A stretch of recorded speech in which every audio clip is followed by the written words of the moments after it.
So I just started really spreading this idea that there's purpose to my pain. And so I had to get to a place to share it, to believe it. And when it helped somebody else out, I knew that I went through it for a reason. And then I noticed the more that I share it, the less that it stings. The more that I share it, the more I can actually believe that forgiving my abuser is a healthy choice. Sometimes I make mistakes in my life. Life goes on and on and on and on and on. Yeah, hey, I got wisdom from my papa. He ain't have a lot of money, but he taught me how to keep the perfect posture. So folding under pressure, that ain't something that I'm about to. Crabs in the barrel, I'm just trying to be a lobster. I hit my cousin, told him to call. It's been 12 years and I ain't heard from him at all. Had a little fallout over some money. Damn, ain't it funny how the smartest people be beefing like they some dummies? But I hope you doing swell now. Hope your family well now. Welcome to Primary Purpose Podcast. My name is Pej. I'm your host. Today's topic is turning pain into purpose. I have a very special guest today. His name is Fausto Castellano. He is a spiritual advisor. He is a clinical counselor, and he's also a motivational speaker. He's helped countless people save countless lives by turning his pain into purpose. He's worked with A-list actors, and he's also doing lots of different types of projects. He's in front of a lot of people. I'm so stoked to have him on today. We're going to have a really good episode. Welcome to the show, Fausto. It's good to finally meet you. It's good to finally meet you too. I've been wanting to do this for a long time. I know that we were talking last year, and I sincerely apologize because my phone blows up so much that I never got a chance to actually schedule you. And then this year, I keep seeing you online. I see you're doing lots of stuff. It's good to have you here finally. I would like to hear about you. Like, who are you? Who's Fausto? Yeah, I mean, I'm guessing this Castellanos, right? I'm guessing this is my story time, right? Tell your story, man. Yeah, I grew up in Orange County, California. I was a shy, insecure kid, naturally. Didn't know how to put words to it, though. It was just, something feels off with me. And so at home, my father was, as you would call, narcissistic. So I never felt enough. I felt invisible, a lot of emotionally detached energy going around. So I didn't feel enough at home. So that just made my insecurities and my shyness even worse. And so I learned to look for that outside validation outside of myself, which is, as a kid, it's just be funny, look cool, dress cool, get a girl to like look at you. And I learned these ways of going about it, right? That performance, self-worth. And so that's how I was learning to feel comfortable in my skin. And it was when I was 7 years old that the bullies in my apartment complex, I wanted to impress them all the time. And then one time, one of the kids that was mean to me was all of a sudden sexually abusing me. But when it happened, it wasn't I didn't know what was going on. I just noticed mean kid is nice to me. That's how I processed it. And so it wasn't until the day after where that kid went back to being mean. And so in my psyche, it was like, I must have did something wrong. So whatever happened, I need to suppress that and just move on. And so it was probably months after that where, sex started to be this idea of what it was. And then I was like, oh crap, I think I was like sexually abused, but I was the one that maybe abused him, I guess, because he was mean to me. It was my fault. How old were you right then? I was 7. 7. Wow. So at 7, I'm sexually abused, but I'm thinking it was my fault. So I was like, well, nobody can know this. And so then I learned to suppress that with being a people pleaser, a manipulator, a liar, and to continue to play this character, thinking it's going to hide what happened, because I thought that everyone at school knew in my head. That's just what I thought. If you looked at me whatever it was like, they must know. Right. And so when I get to middle school, the next coping tool I learned was love. If a girl likes me, then that guy never touched me. That's what it was. Okay. So jump into a relationship. I'm like, I'm fixed. Life is great. And, back then it was like, that's my future wife. Yeah. Right. In 7th grade. So when she broke up with me, I thought in my head, it was like, maybe it's because she knew I was touched by a guy. She must have saw that thing that happened to me. And what kind of girl wants to be with a guy like that? Because at this time, this is where everyone, at that time in that generation, where all the guys are like, oh, you fag, you this and that. And I end up thinking like, oh, do they know what happened? Right. So I would suppress more. And then I was like, if I become this punk rocker, I think that's what the cool guys are, then I'll be fixed. So I became a punk rocker, get a girlfriend again, and I'm like, I'm fixed. And then same thing happens. She breaks up with me for my friend. I'm like, of course, because he's more manlier than me, and she must know I was sexually abused by a guy. So then I spiral, and then I go, I got it. I'm going to get in shape. So now I'm bodybuilder Fausto. Yeah. Come to school in shape, getting that validation. And strong people are real men. Get a girlfriend. I'm fixed. She breaks up with me. And so at this point, I've tried these different ways of coping. It's not working. Everybody knows I was sexually abused by a guy. That's why this is happening. And so at this point, I say, how do I get out of school? Because I can't go to school no more. I'm in 9th grade at this point. And so I faked my own death. So YouTube just came out. I knew how to edit video since I was probably like 7 years old. Yeah. And so I made a video of a car crash to Incubus music and a picture of me in the hospital I had from a concussion in 4th grade. And I said I died, thinking that will get me out of school, right? Again, oblivious to like thinking, what am I really actually doing? Wow. Until everyone came to my house and they were like, you're alive? I'm like, oops. And fine. Fine, right? Yeah. And so that didn't work. So then the next day I had this bright idea to tell my teacher that I'm hearing voices to kill people. Can I go home? Thank God that was back then Yeah. and not today. And so they sent me to the psych ward. I go to the psych ward. I had to pretend to be crazy to get out because if I said I'm not crazy, they would extend my stay. And so I get home and I get my wish. I am not in school no more. I don't have to face the reality of everybody knows. And so at this point is when alcohol is brought into my life. It's like, hey, Fausto, have you drank? I want to be accepted. So yes, I have drank. That was the moment where all my pain, my insecurity, my negative thinking went away. I was like, dude, what is this thing? Like, this makes me want to live. I've been wanting to kill myself every day. This makes me want to live. So this drink was a healthy tool for me, which sparked curiosity to what else is out there. Yeah. So weed, ecstasy, and ecstasy was my thing. Raving was like my safe spot. Like, I love raving. I got into raving and DJing and hardcore techno and all that's underground. Nas tanks, going to the desert. All of it. It's a culture. So to me, it was like I found my family. And So you went from punk rock to EDM. to EDM. Oh yeah. And I found my family. I found my friends. I Yeah. kind of felt like these are my people. So it wasn't a bad thing. I felt like I was living finally. Yeah. But then, as time goes by, my older cousin that I wanted to be like, he went from being like the skateboarder partying music to gang life. Okay. And so then I'm like, well, I guess I want to be a gangster now. Okay. So now I dress like a gangster. And what do gangsters do at this point? Well, we're doing coke, we're smoking crack, and then we're doing speed. Oh. And so with speed, what ended up happening in that place was I got molested for 6 months by an older man. But my brain said, well, it happened to you as a kid, so you must have did something to make it happen again. And I'm 14 and he's 50, but because you enjoyed it, right? Because there was a biological sensation. At the time, I didn't know that, right? I was like, well, if it feels right, it must be my fault. And so for 6 months, as I'm getting molested, I said it's my fault. And that's why I couldn't tell nobody. So now I have this trauma that I'm suppressing. Nobody can know because if I tell my family, they'll say, Fausto, shame on you, which isn't true. But in my head, That's what you thought. That's what I thought. Yeah. So then from 14 to 18 was just about, I got to find any way possible to suppress this, which is drinking, drugs, tattoos, steroids. And then guess what? I fall in love and I'm like, okay, I fixed it. 18 years old, I'm in love, got a girlfriend. Maybe I figured it out. Yeah.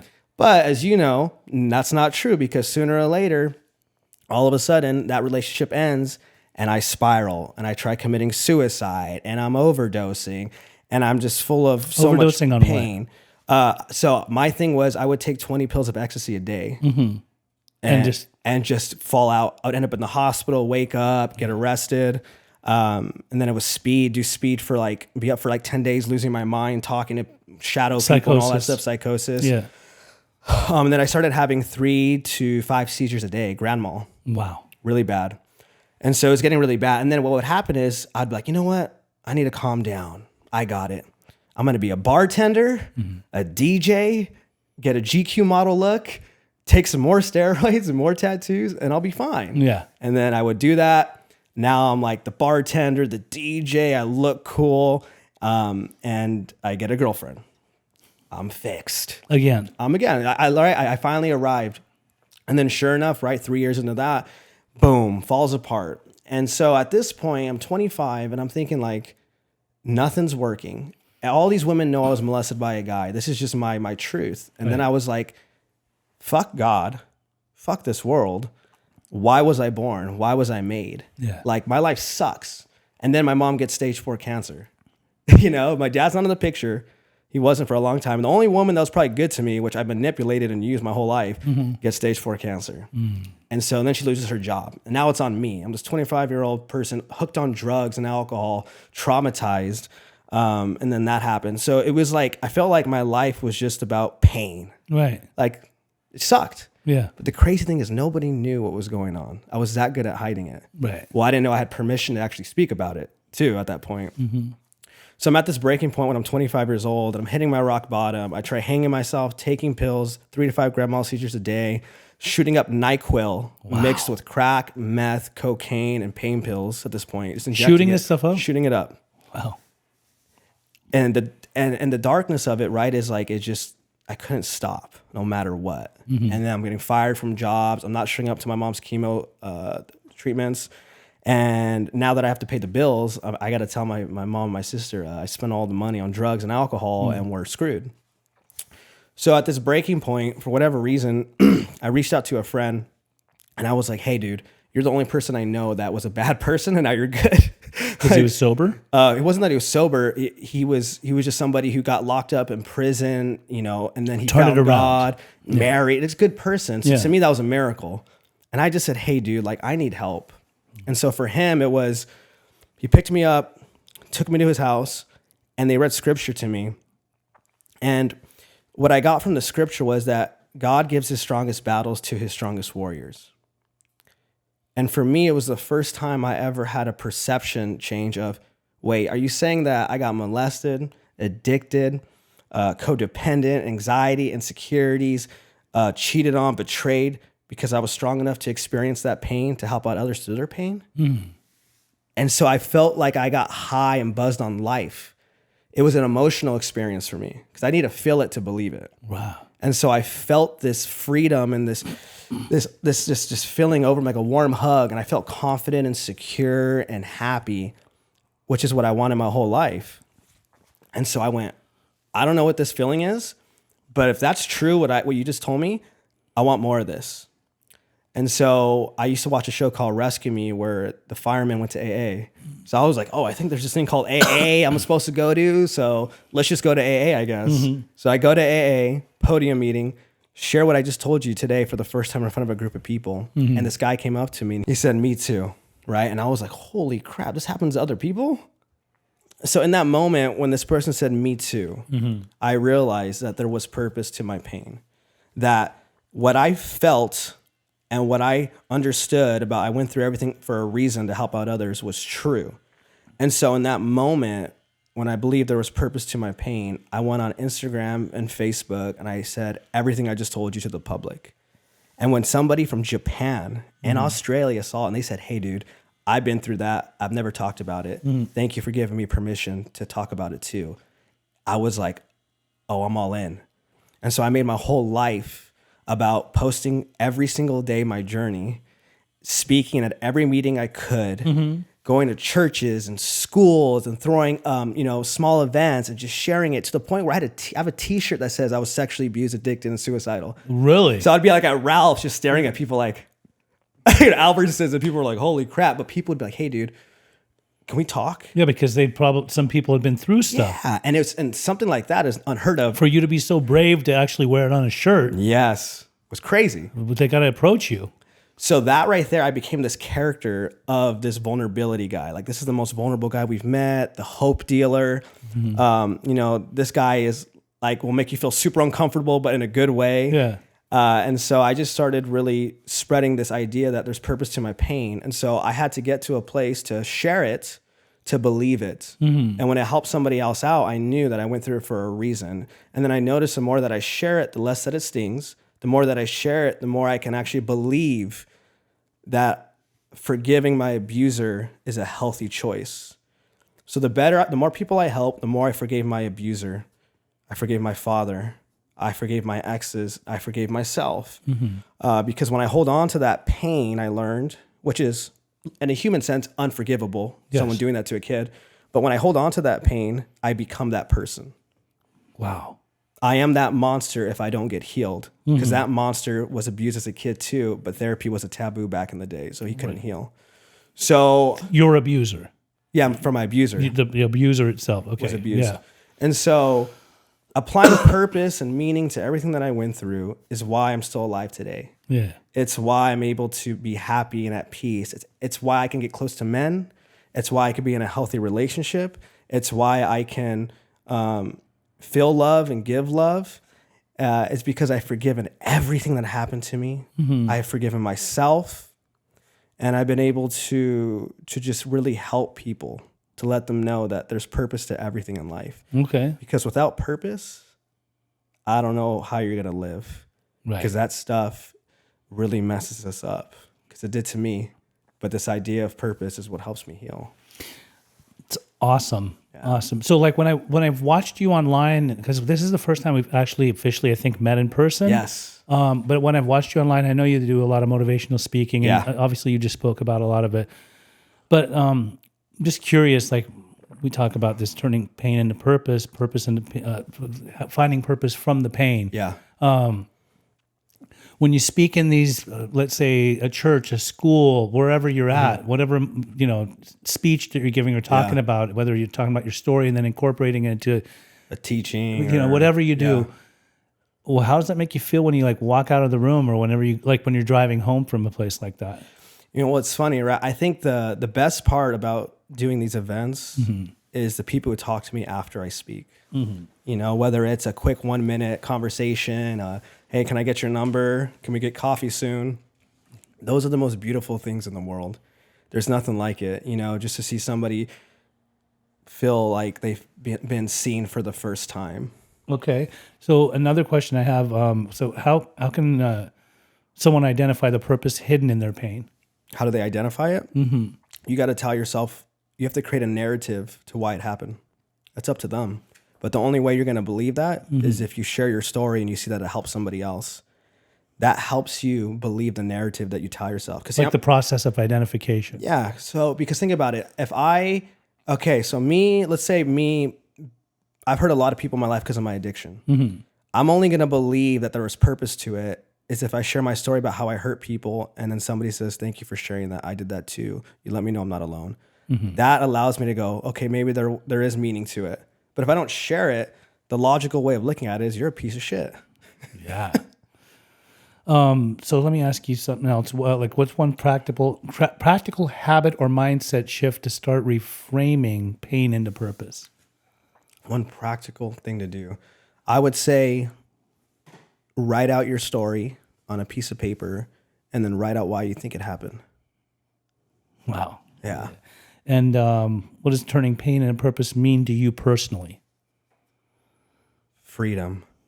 Does it? Yeah. It frees you from the prison that you live in within your mind and your heart and your soul. And then how, you talked about being a hope dealer. Yeah. Which rather than being a dope dealer. So how did you find hope during moments when everything felt hopeless? That's a very complex question, right? For me, it's a combination of leaning on a higher power of my understanding, right? That's that very intimate, private conversation, but it doesn't always work when I talk. It's like talking to air. I'm like, okay, I didn't get nothing. Second thing I do is I call people in my community that are on the same journey as me to speak life into me. And I'll call as many people as I need to until I feel better. Okay. And, obviously because we carry a lot of pain and we come in, like they say, when you come into, let's say, sobriety or recovery, they say pain is the touchstone to all spiritual growth, right? So, and often you'll hear in some recovery terminology, if we're painstaking about this phase of our development, we'll be amazed before we're halfway through. Yeah. So along the way of your journey, 7 years, right? You've been sober. along the way, was there ever times when you wanted to throw your hands in there and just say, fuck it, I don't want to do this? Like I'm still carrying a lot of stuff, or was there actually like turning points where you said, no, like I got to keep going, even though I'm feeling this pain and going through it, I need to overcome this. So yeah, so I would say for 6 years, it was a lot of ups and downs, but I got to keep on doing this. But at the end of year 6, I tried committing suicide. So last December, I tried shooting myself in the head, jumping off a building and drowning myself. And my girlfriend was present. Same girlfriend you have right now? Same girlfriend I have right now. Yeah. And it came to a point where when you're helping people, trying to save the world, listening to some of the heaviest, most traumatic stories in the world that exist, where you see what humans are capable of and how it affects the human being, right? It's very heavy. And the thing is, I'm a person that I actually care and listen, where my hobby is hanging out with people. Like I'll go spend the night at a homeless shelter for fun because I want to listen to everybody's story and how can I help. And so taking on that much of people's energy and truly caring and doing it for free, it became so unbearable, because what happened was I got lost somewhere in that 7-year journey where my foundation wasn't God anymore. It was God's blessings. And so what happened was it started to kill me slowly. And so I tried committing suicide because I felt trapped, because everybody knows me as this person. Wherever I go, people know me. I can't be myself anymore. I just want to be a human being. I don't want to be the hope dealer. I don't want to be the guy with all the answers. And so killing myself felt like the answer. And so what I ended up doing was I quit my whole career in March of this year. Which was what? Clinical counselor, group therapy, business owner, motivational speaker, spiritual advisor. Quit all that? I quit everything. I disappeared for 6 months in Asia, and I went backpacking through 14 countries to go find myself all over again. Like a journey. Yeah. So wait a minute here. Let me just get something straight. Okay. You spoke about when you got sober, like this you're a man of God, right? Yeah, You're a believer. I am. But at 6 years and wanting to do that, you then went in your head and decided I need to reevaluate and really figure out who I really am and what I really want to do. Yeah, because it was almost like my idea was to be the hope dealer since day one, and I went all in. Yeah. And people know that. Yeah, I have a good reputation because I'm like, I care and I'll do everything I can for people. Yeah. But somewhere down that road, I realized that my foundation was still built on insecurity. The need for validation was still there. Okay. And that was the problem, was sometimes what you want in life becomes a curse because you don't realize the responsibility that comes with it. And so it was just too overwhelming. I didn't like it. It wasn't what I thought. And a lot of people started setting me up, spreading rumors about me, screwing me over.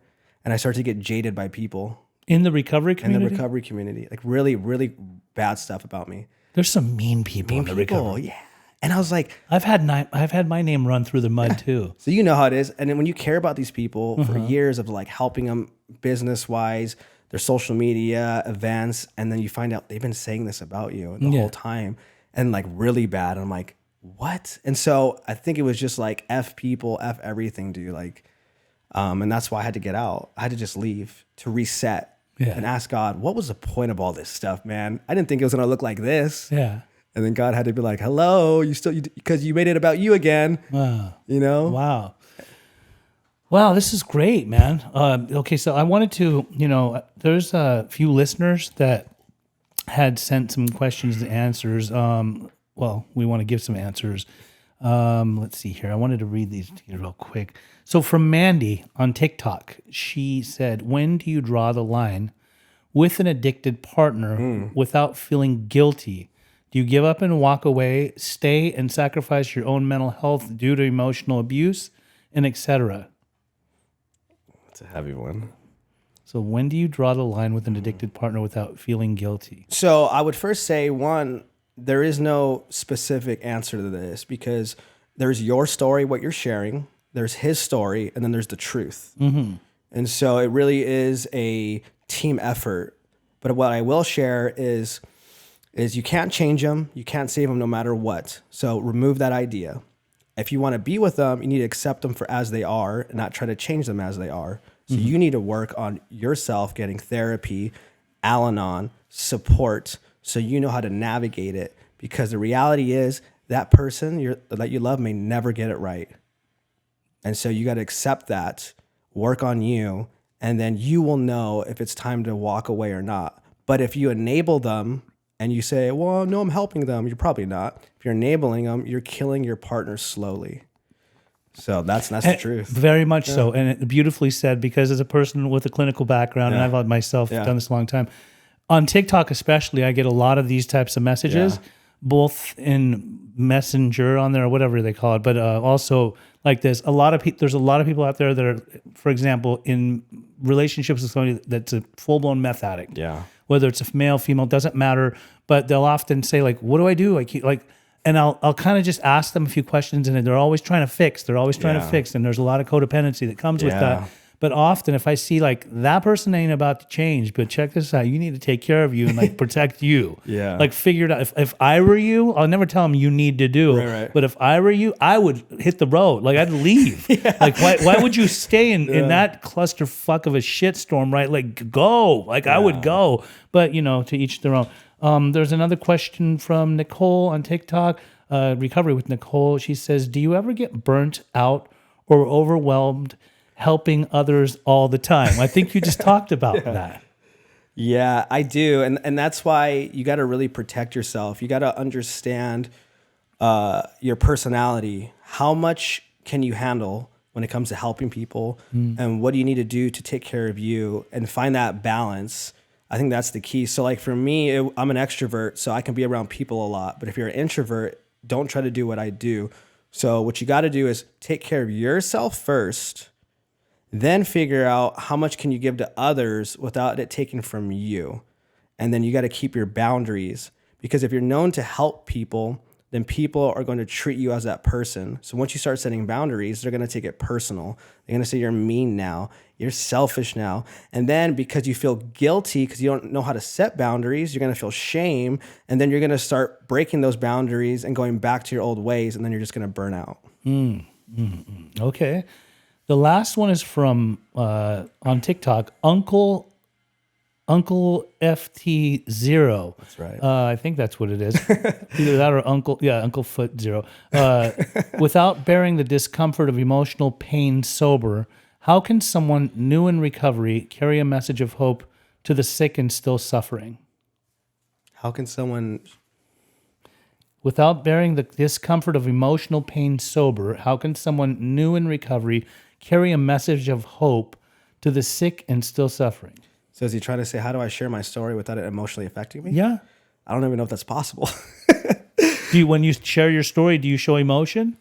Do I show emotion? Yeah. Always. I think it's one of the best things. It's what captures my heart, or still continues to, and always did in the beginning, is when somebody actually, like, when they're telling their story, you can feel the emotion in the way that they're displaying it, their delivery, all of that. So emotions is what heals, not information. Do you ever cry when you're telling your story? No, I think it's because I'm so suppressed. I cry by myself, but usually it's alone in my car. I never cry outside of that. I wish I could.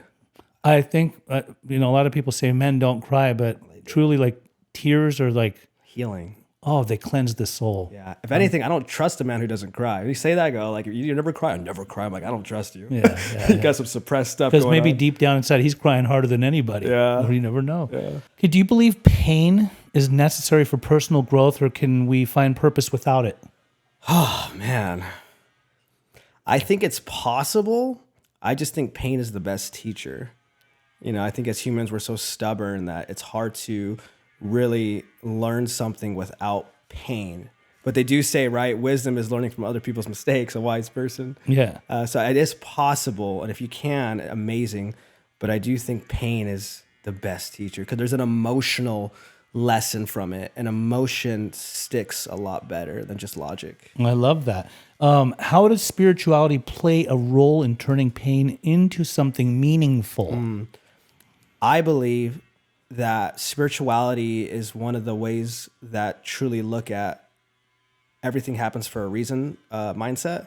And they truly highlight about forgiveness and purpose and love, and we're all here for a reason. So I think spirituality is what creates that narrative versus things outside of spirituality, it's more just, that's just coincidence. No, they should die. No, life sucks. No, that didn't happen for a reason. Stop telling yourself that. So I think spirituality is needed to apply meaning to anything in life.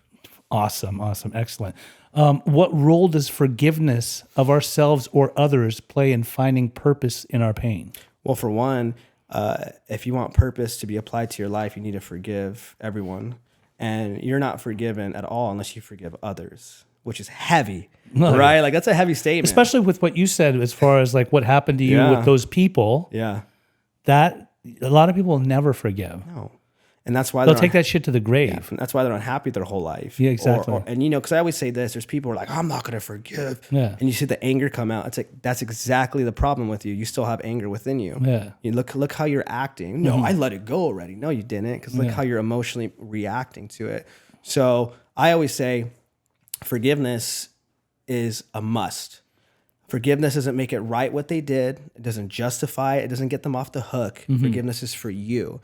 It frees you so you can experience love and peace. And then meaning will be able to be applied to what you've been through. Wow. Okay, how about this one? How do you help people turn past trauma into something meaningful? Share your story.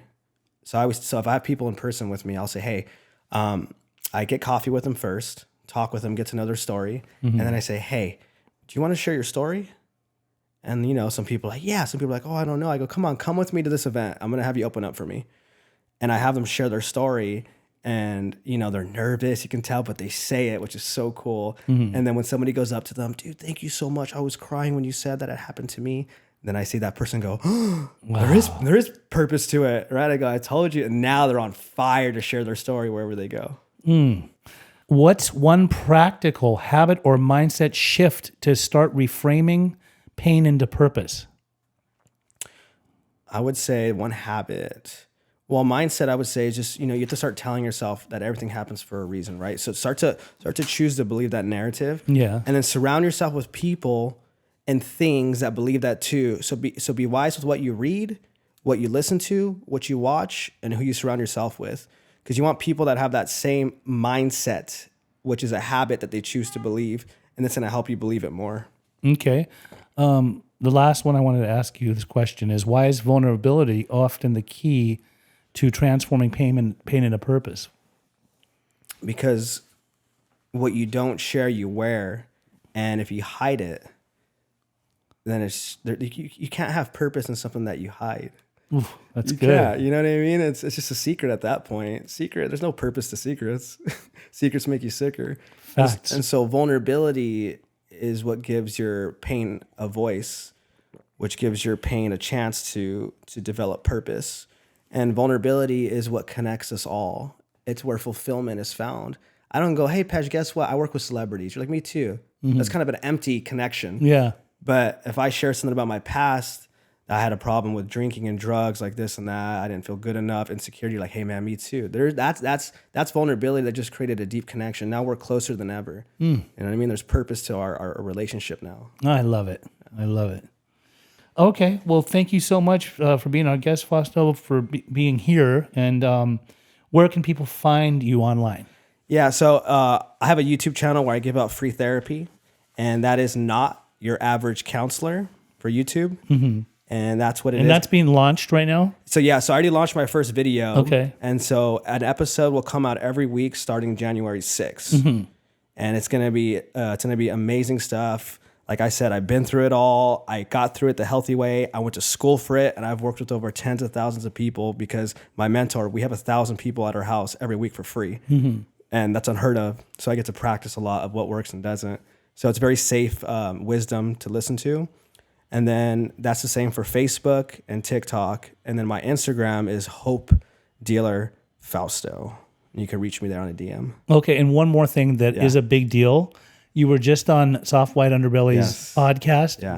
Do you know what the name of the podcast or what the episode was called? The Hope Dealer Fausto. The Hope Dealer Fausto. Yeah. That's one of the best podcasts ever, right? Thank you so much for coming out today. Truly like you touch my spirit, and I'm so stoked because I love to see when people get sober young and stay sober into their youth and into their adulthood.